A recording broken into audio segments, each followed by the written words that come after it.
In Scrum projects, the sprint backlog is the collection of work that the team expects to finish within a sprint, where the product backlog contains all the stories planned for an entire product.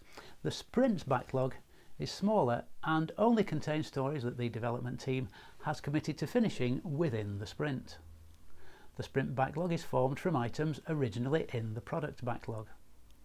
Collecting a small set of items gives the Scrum team something to focus on during a single sprint and drives development for the product for the duration of that sprint.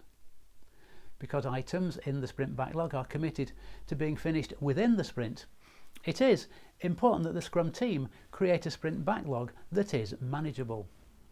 Teams should follow a thin line between too many stories and story points and too few.